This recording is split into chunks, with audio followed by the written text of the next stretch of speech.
الحمد لله الذي أرسل رسوله بالهدى ودين الحق ليظهره على الدين كله وكفى بالله شهيدا وأشهد أن لا إله إلا الله وحده لا شريك له إقرارا به وتوحيدا وأشهد أن محمدا عبده ورسوله صلى الله عليه وعلى آله وصحبه تسليما مزيدا اللهم رب جبرائيل وميكائيل وإسرافيل فاطر السماوات والأرض عالم الغيب والشهادة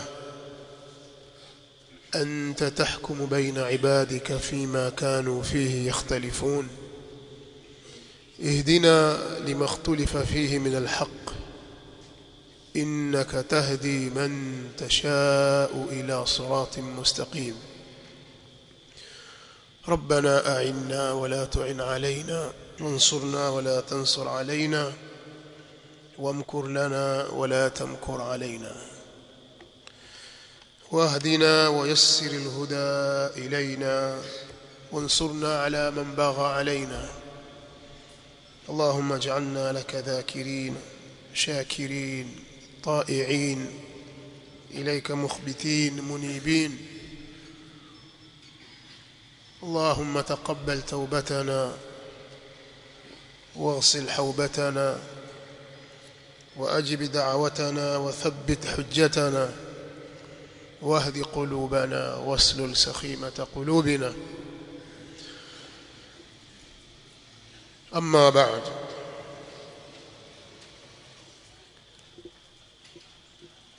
majlisi ya leo itakuwa ni kutekeleza kile tulichowaahidi na kuwatangazia kwenye siku zilizopita kwamba tutakuwa na majalis maalum kwa ajili ya kubainisha ubabaishaji na upotoshaji unaofanywa na baadhi ya walinganizi wanaojinasibu na sunna na salafia na hali ya kuwa wao na sunna na salafia wako mbali nayo. Hii itakuwa ndio majlisi yetu ya kwanza. Tunatarajia tutakuwa na majalisi zaidi ya moja. Inawezekana zikawa majalisi 2, 3 na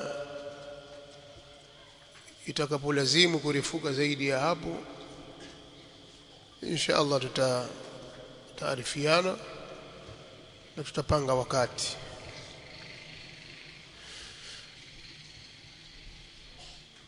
Na tutajitahidi biidhnillah alkarim majalisi hizi zisirifuke sana, ziwe ziko ndani ya wakati ule wa darasa zetu za kawaida.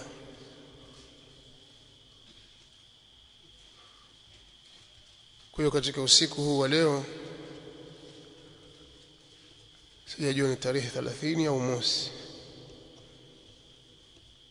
katika mwezi wa Rabiul Awwal, kama ni 30 Safar au mosi umeandama, basi ibra mazingatio ni kwamba bado hujaandama mpaka itakapokuja habari. هذه ليلة الثلاثاء usiku wa kuamkia Jumanne,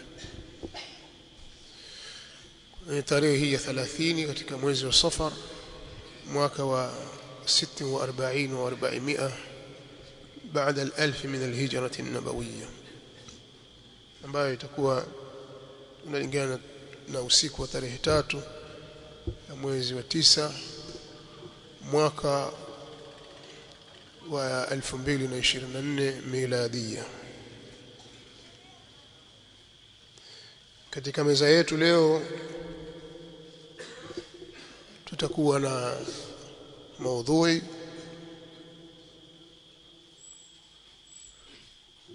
muhimu, nzuri, kwa sababu ndani yake kuna faida za kielimu zinazowafaa wanafunzi, tulabul ilm, duat, walimu na waislamu mbalimbali ambao wanataka kujua haki katika mambo na namna ya kuweza kuendea milango ya haki. Da'wa salafia ina misingi yake, ina kanuni zake, ina vitu vyenye kuidhibiti, ina miko. Yoyote atakayekiuka kwa maksudi, basi huwa anatoka nje ya njia hiyo ya salafia. Hata kama atadai na atajinasibu na salafia, lakini maadamu anakiuka kanuni hizo na misingi hiyo, basi atatoka nje. Kama vile ambavyo Uislamu una misingi yake, una taratibu zake na mambo yake, mipaka iliyowekwa, yoyote atakayevuka basi anakuwa amejitoa katika Uislamu. Nawaqidh za Uislamu zipo. Kwa hata ukidai kwamba mimi bado Muislamu, lakini wakati huo huo wafanya mambo ya kuuvunja ule Uislamu, unatoka nje Uislamu na madai yako hayatasikilizwa.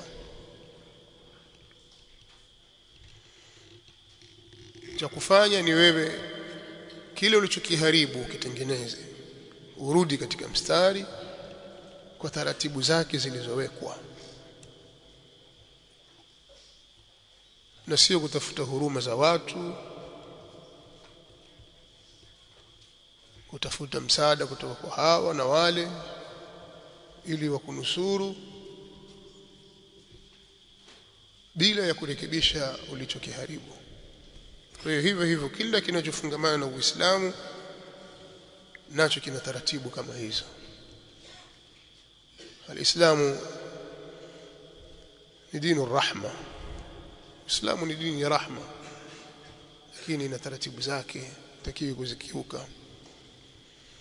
Na da'wa salafia ndio alislamu sahih, ndio ule Uislamu sahihi kabisa.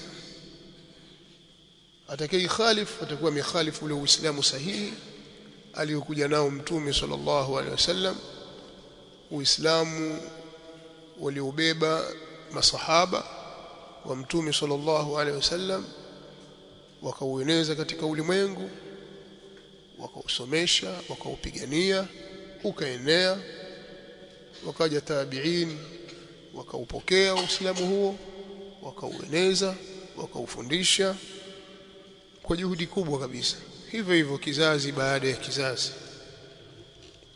mpaka Uislamu ukaenea katika karne mbalimbali, mpaka ukafika katika wakati wetu. Na mfumo wao uko wazi, na moja katika sababu za kubaki wazi mfumo wao, walipatikana watu katika kila zama wenye kuutetea na kuulinda. Ikawa hawaogopi kwa sababu ya Allah subhanahu wa ta'ala lawama za wenye kulaumu, na wakawa wanaweka wazi maneno. Yoyote ni khalif basi anabainishwa kwa taratibu zake, hata akiwa ni mtu ana umaarufu na umashuhuri wa kiasi gani. Anapotoka na anapokwenda nje ya mstari, kuna watu wanamrudisha. Anapoteleza, watu wanamweka sawa, ili Uislamu uendelee kubaki kuwa safi. Kupatikana msingi mzuri kabisa wa ta'an fi ruwat wal hufadh wa hamalat ad-din, maneno ya kuwakosoa na kuwajeruhi wale wote wanaokosea katika wanaopokea simulizi na riwaya, mambo ya kimapokeo, wanaohifadhi, waliobeba dini. Kila anayekengeuka anarudishwa katika usawa na kuwekwa wazi. Na hii ilikuwa ndio sera yao na ndio sunna yao. Na sunna hii ni sunna muttabaa, na itaendelea kuwepo mpaka kiyama, ila an yati Allahu biamri, ila an yati Allahu biamri. Jambo hili litakuwa lenye kuendelea na watapatikana watu aina hii. Ndio pale al-Hafidh ibn Rajab rahimahullahu ta'ala katika kitabu chake maarufu al-Farq baina an-nasihati wa at-ta'yir, katika ukurasa wa 403 akaleta maneno waweka sawa wale wanaowatia makosa maulama waliosimama kutetea dini, wakidhani kwamba wanawahusudu wenzao. Palitokea watu walikuwa wanaonekana ni zuhad, wacha Mungu, watu wamejikita kwenye ibada, lakini wana mikhalafati katika mambo ya sunna, au wana dhaifu fulani katika masala fulani. Walipatikana wanaozuoni wakawa wanawakosoa wale na kuwatahadharisha kwamba fulani kadha, fulani kadha, fulani msimsikilize, fulani msimsikilize. Kuna watu wakaona kwamba labda ni uhasidi. Kwa nini wao wanafanya hivyo, wanawasema wenzao? Al-Hafidh bin Rajab rahimahullah ta'ala akalieleza hili, lakini kabla yake al-Imam Ibn al-Jawzi, tasoma kauli Ibn al-Qayyim al-Jawziyya: جواز الطعن في الرجل بما يغلب على اجتهاد الطاعن حمية أو ذبا عن الله ورسوله. ومن هذا طعن أهل الحديث في من طعنوا فيه من الرواة، ومن هذا طعن ورثة الأنبياء وأهل السنة في أهل الأهواء والبدع لله لا لحظوظهم وأغراضهم. الإمام ابن القيم رحمه الله تعالى anasema na kujuzu kuwajeruhi watu kwa kile ambacho kimezidi au kimeshinda katika ijtihadi, yani kile ambacho kimemdhihirikia mtu mwenye kufanya jitihadi, yule mwenye kujeruhi kwa ajili ya kuhami au kwa ajili ya hamia. Hamia ni kama mori, na kwa ajili ya kuihami dini ya Allah na mtume wake. Na kwa sababu hii sallallahu alaihi wasallam watu wa hadithi waliwafanyia tani na waliwajeruhi wapokezi, kadhalika warithi wa mitume na ahli sunnah wal jamaa waliwajeruhi watu wa bid'a na ahwa kwa ajili ya Allah subhanahu wa ta'ala, na si kwa ajili ya heshima zao na malengo yao binafsi. Akaeleza aliyoeleza al-Imam Ibn al-Qayyim rahimahullah ta'ala, na haya yako katika Zadul Maadi. Lakini Ibn Rajab rahimahullah ta'ala naye akasema la farqa baina at-ta'n fi ruwati huffaz al-hadith wala at-tamyiz baina man tuqbal riwayatuhu minhum wa man la tuqbal, wa baina tabyin khata' man akhta'a fi fahmi ma'ani al-kitab was-sunnah وتأول شيئا منها على غير تأويله وتمسك بما لا يتمسك به ليحذر من الاقتداء به فيما أخطأ فيه، وقد أجمع العلماء على جواز ذلك. anasema hakuna tofauti kati ya kuwajeruhi na kuwatuhumu wapokezi wahifadhi wa hadithi, wala kuwajeruhi katika kupambanua yule ambaye hukubaliwa riwaya zake na yule ambaye hakubaliwi, na baina ya kubainisha kosa la mtu anayekosea katika kufahamu kitabu cha Allah subhanahu wa ta'ala na sunna za mtume sallallahu alaihi wasallam, katika kufahamu maana ya kitabu yani al-Qur'ani na maana ya sunna. Akaleta ta'wili na akatafsiri kitu katika hivyo kinyume na ta'wili yake au kinyume na tafsiri yake iliyo sahihi, akashikamana na jambo ambalo halifai kushikamana nalo. Itafaa kufanya hivyo ili patahadhariwe, watu watahadhari wasiji wakamfuata yeye katika lile alilokosea, na wanaozuni wote wameafikiana juu ya kufaa jambo hilo. Na hapo ndipo kwenye salama ya dini, kwa maana ya kwamba mtu anapokosea anatakiwa arekebishwe kwa haki, kwa ilmu na kwa haki, yani kwa uadilifu. Isiwe kwa hawa za nafsi, kwamba wataka kumkomesha mtu fulani, wataka kumgaragaza mtu fulani ili aonekane hana nafasi yoyote katika mujtama, hajui kitu, na mfano maneno kama haya au mfano malengo kama haya. La, haitakikani. Yatakiwa lengo liwe ni kwa ajili ya Allah subhanahu wa ta'ala, na ukosoaji uwe kwa elimu na uadilifu. Hivi ndivyo inavyotakiwa. Sasa ikiwa mtu amekosolewa kwa elimu na uadilifu, kisha akaleta inadi, akaleta ususuwavu na upinzani na ushindani, hilo ni juu yake, na hukumu itahama kutoka hapa kwenda katika sehemu nyingine. Kwa hili ni jambo lazima watu walijue, ni jambo muhimu kwa ahli sunna walijue, kwamba kuwafanyia tani na kuwakosoa wanaokosea, ima ni katika ahli sunna au waliokhalifu njia ya ahli sunna wal jamaa, ni jambo linalotakiwa. Kwa hiyo haya ni maneno yao, ni kama utangulizi wa haya nataka kuyasema.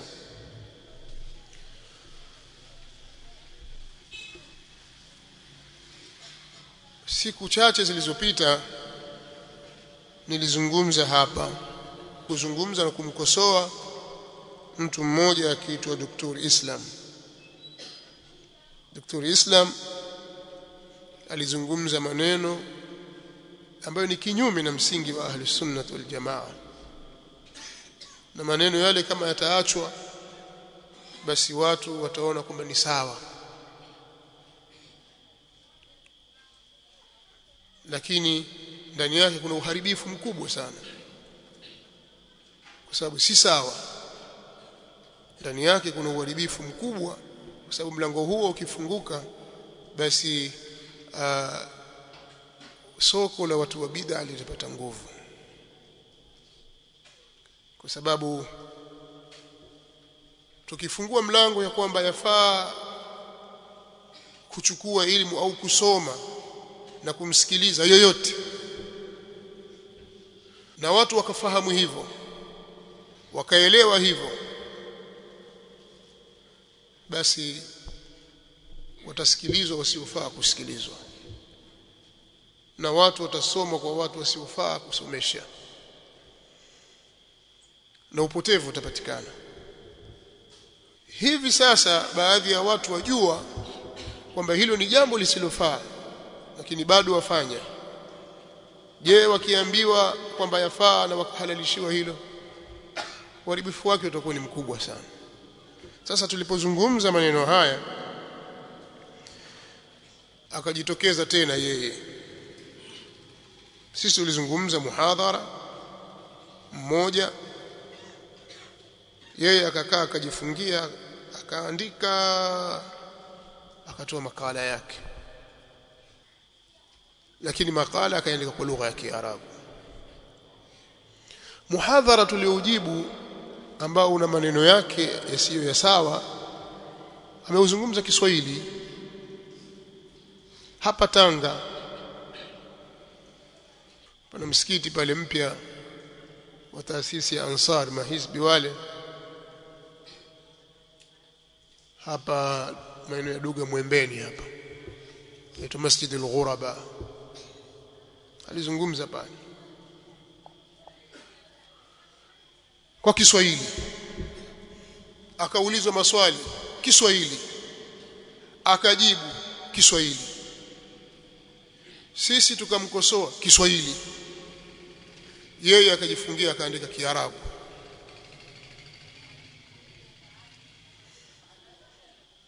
Nitaeleza kwa nini kafanya hivyo, au mazungumzo yataonyesha tu kwamba kwa nini kakimbia kwenye Kiswahili kwenda kwenye Kiarabu. Na anayakini kwamba wale walikuwa wakizungumza nao pale na waliomuuliza maswali, wale walikuwa wakiuliza maswali, kwa yale maswali vile walivyokuwa wakiuliza hawajui kile Kiarabu. Kile Kiarabu alichokitumia alichoandika pale wale hawakijui, lakini akatumia Kiarabu. Simlazimishi lazima azungumze Kiswahili. Lakini sasa hapa mbele yangu leo na nukta kama 3 hivi nataka kuzigusia. Ukiisoma ile makala yake ya Kiarabu, kwa sababu lengo ilikuwa nataka tubadilishe mjadala tuende kwenye Kiarabu sasa, ili nyinyi msiojua Kiarabu msijue kabisa kumezungumzwa nini. Na ndio maana hata wale wafuasi wake washabiki wengine wamekajibiwa bwana, pamesema nini? Kajibiwa tu. Nini, kuna kitu gani? Hawajui. Mchezo nini? Kiarabu kile. Umeelewa nini? Ana malengo huyo. Kwa nini kwenda kwenye Kiarabu? Katoka kwenye Kiswahili na muhadhara kazungumza Kiswahili na maswali kaulizwa Kiswahili na akajibu Kiswahili, na sisi tukamkosoa kwa Kiswahili, alafu akaenda kwenye Kiarabu. Kiarabu kizuri, angezungumza Kiarabu tangu mwanzo. Sasa katika ile makala ukiisoma mwenye mitaradu ala tantanati almurjif, pana madai kama 3 hivi. Kwanza anadai bwana huyu kwamba sisi tumeyakata maneno yake tukayatoa nje ya ule mtiririko wake kwa nia mbaya.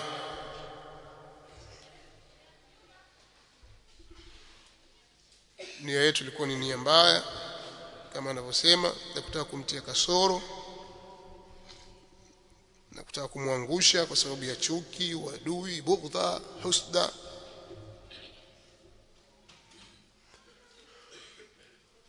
Huu ndio mzunguko mkubwa wa maneno yake, kwamba maneno yamekatwa. Tumechukua kipengele cha mwisho. Kwa nini tusichukue muhadhara wote ule ambao ulikuwa unazungumza mawani'u qabuli alhaq? Kwa nini tukachukua hapa tu?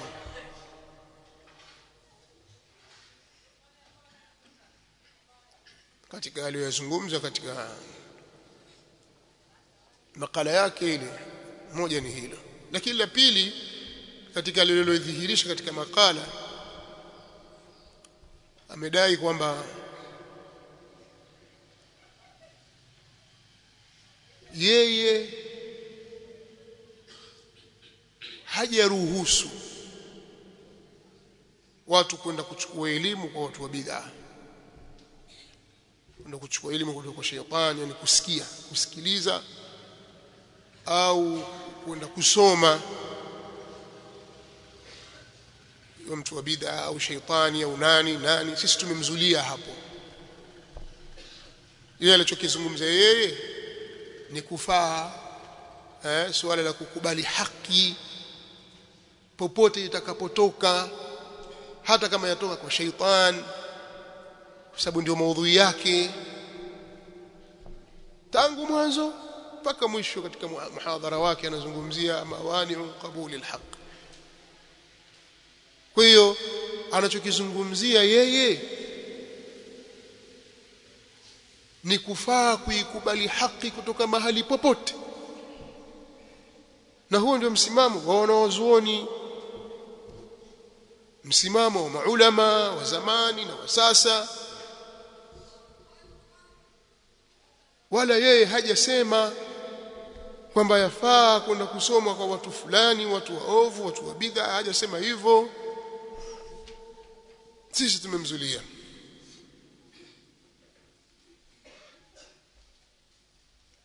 Na ushahidi kwamba hajasema hivyo ni muhadhara wake na unwani ya muhadhara.